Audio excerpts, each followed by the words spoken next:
나는 그래도 괜찮겠지? 라는 착각이 불러온 현실. 대기업 임원까지 올라갔으면 노후는 걱정 없지 않나요? 많은 사람이 그렇게 생각합니다.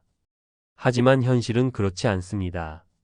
한때 잘 나가던 58세 김정훈 씨가 겪는 대기업에서 임원으로 근무하며 수십 년간 안정적인 월급을 받아왔습니다. 회사에서는 법인카드를 제공했고 회식과 출장비도 넉넉히 나왔습니다.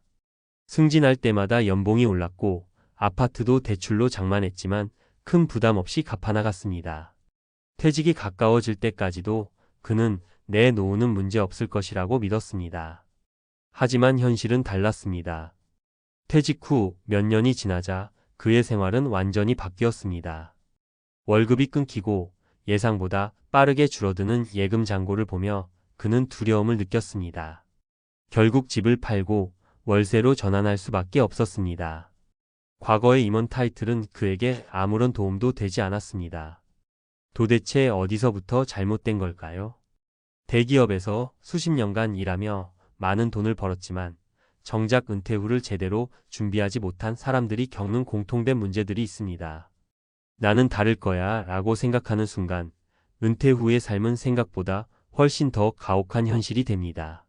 지금부터 김정훈 씨의 사례를 비롯해 은퇴 후 공경에 빠진 세 가지 사례를 통해 우리가 반드시 피해야 할 은퇴 후 실수와 해결책을 이야기해 보겠습니다. 사례 1. 퇴직금과 연금만 믿었던 58세 임원의 비극.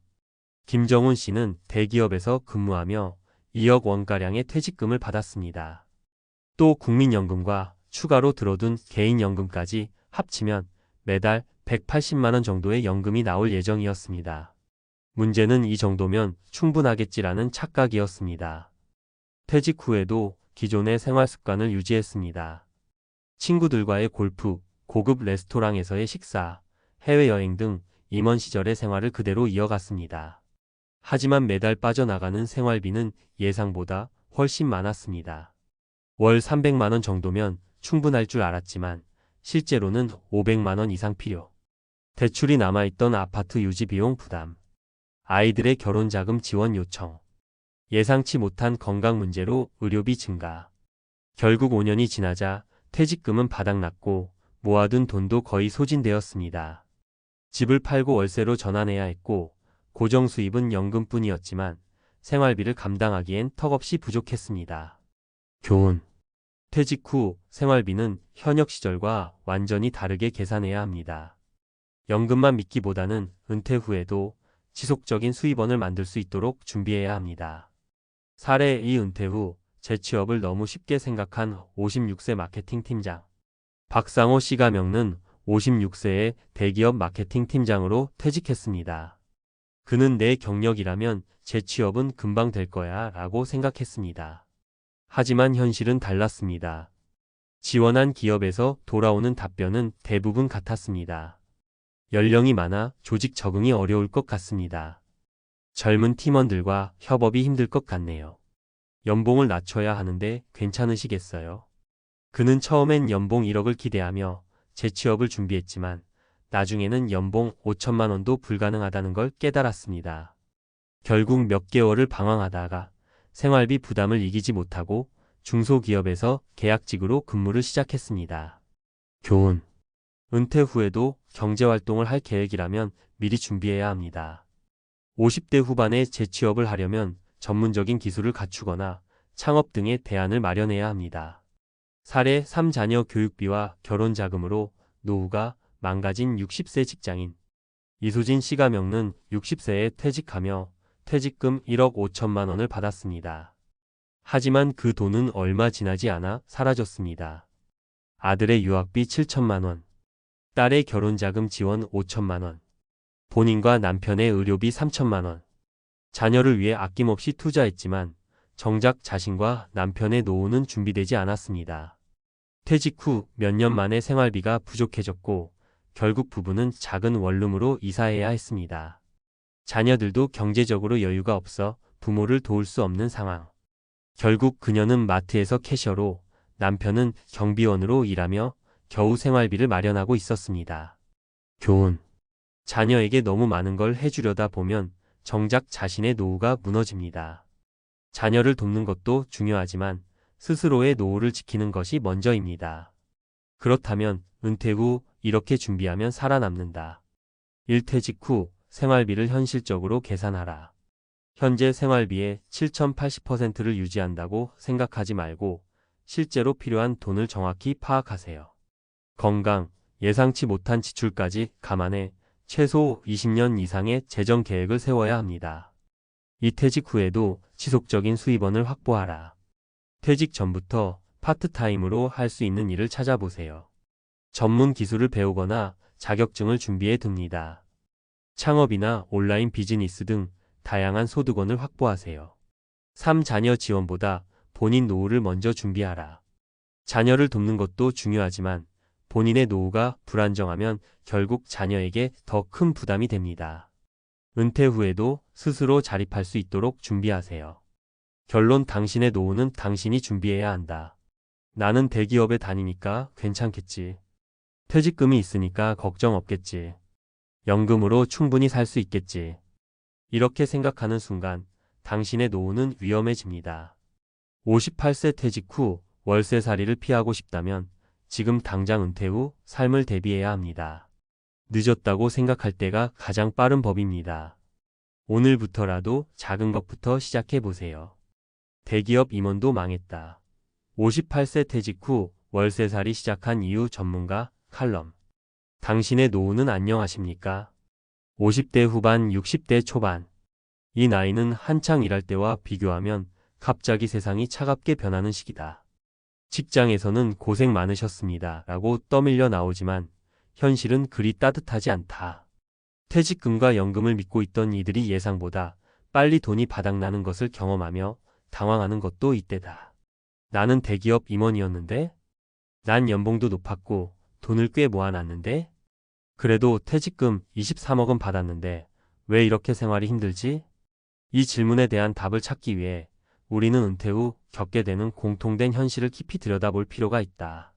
1. 퇴직 후 첫 5년 가장 위험한 시기. 대기업 임원이든 중견기업의 팀장이든 은퇴 후 첫 5년은 가장 중요한 시기다. 이 시기를 어떻게 보내느냐에 따라 남은 노후 30년이 달라진다. 1. 소비 습관을 바꾸지 못하면 돈이 순식간에 증발한다.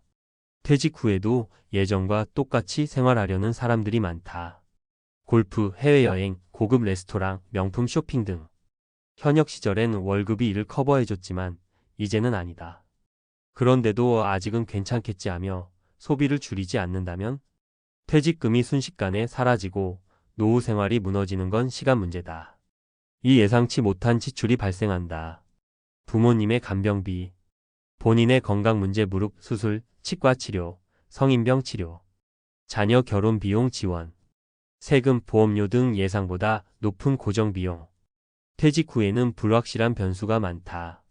퇴직 전에는 미래의 문제였지만 퇴직 후에는 지금 당장 해결해야 하는 문제가 된다. 이 시기에 방심하면 어느 순간 통장 잔고가 급격히 줄어든다. 이 은퇴 후 무너지는 사람들의 공통점. 첫째, 퇴직 후 돈을 벌 계획이 없다. 은퇴 후에도 최소한의 소득이 필요하지만 퇴직을 앞둔 사람들 중 많은 이들이 퇴직 후엔 쉬면서 여유롭게 살겠다고 생각한다. 하지만 현실은 다르다. 쉬는 것이 아니라 할 일이 없는 것이 문제다. 퇴직 후에도 수입을 창출할 수 있는 방법을 고민해야 한다. 프리랜서, 컨설팅, 온라인 비즈니스, 투자, 자격증 취득 등 다양한 대안을 준비해야 한다. 둘째, 자산 배분을 잘못한다. 퇴직금 전부를 부동산에 묶어버리는 경우, 주식 투자에 올인했다가 큰 손실을 보는 경우, 연금만 믿고 아무런 대비를 하지 않는 경우. 은퇴 후에는 안정적인 자산 관리가 핵심이다. 자산을 유동적으로 유지하고 현금 흐름을 확보해야 한다. 셋째, 자녀 지원을 당연하게 생각한다. 자녀를 돕는 것은 부모의 본능이다.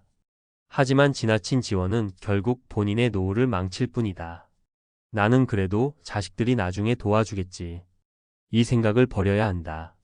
지금 시대는 부모를 부양하는 문화가 점점 사라지고 있다. 노후에는 자녀보다 본인을 먼저 챙겨야 한다. 3. 은퇴 후 살아남기 위한 필수 전략. 1. 은퇴 후 최소 30년을 대비하라. 평균 수명이 늘어나면서 은퇴 후 3040년을 살아야 한다. 이 기간 동안 꾸준히 돈이 들어오도록 만드는 것이 핵심이다. 이 은퇴 후에도 수입을 만들어라. 퇴직 후에도 할 수 있는 일을 미리 준비해야 한다. 프리랜서 컨설팅, 유튜브, 블로그 등 온라인 수익, 중고거래, 작은 사업 운영, 파트타임 직업. 은퇴 후에도 경제활동을 하는 사람들은 삶의 질이 훨씬 높다. 돈이 문제가 아니라 할 일이 있다는 것이 행복의 핵심 요소이기 때문이다. 3. 자산을 현금으로 보유하라. 퇴직 후에는 고정적인 현금 흐름이 중요하다. 퇴직금을 한꺼번에 부동산에 묵지 말 것. 예금, 적금, 연금 등 안정적인 자산으로 유지할 것. 지출을 줄이고 절약하는 습관을 들일 것. 4. 자녀보다 본인을 먼저 챙겨라. 자녀에게 지나치게 많은 돈을 지원하면 결국 본인의 노후가 힘들어진다. 자녀에게 도움을 주고 싶다면 자신의 생활을 유지할 수 있는 선에서 지원하라. 5. 건강을 최우선으로 하라. 돈보다 중요한 것이 건강이다. 퇴직 후 갑자기 건강이 악화되면 의료비 부담이 커지고 삶의 질이 급격히 떨어진다. 하루 30분 이상 걷기, 규칙적인 식사와 소식, 정기적인 건강검진 받기. 건강한 사람만이 노후를 여유롭게 보낼 수 있다. 결론. 은퇴 후 생존할 준비는 되어 있는가? 퇴직 후에는 시간이 많아진다. 하지만 그 시간을 제대로 활용하지 못하면 경제적으로, 심리적으로 무너질 가능성이 높다. 나는 대기업 임원이었는데, 난 꽤 많은 돈을 벌었는데, 과거의 타이틀은 은퇴 후의 삶을 보장해주지 않는다. 현명한 사람들은 퇴직 후를 미리 준비하고 현실적인 노후 계획을 세운다. 퇴직 후 최소 30년을 대비하라. 은퇴 후에도 소득을 만들어라. 자산을 현금으로 보유하라. 자녀보다 본인을 먼저 챙겨라. 건강을 최우선으로 하라. 퇴직은 끝이 아니라 새로운 삶의 시작이다. 당신의 은퇴 후 삶, 지금부터 준비해야 한다.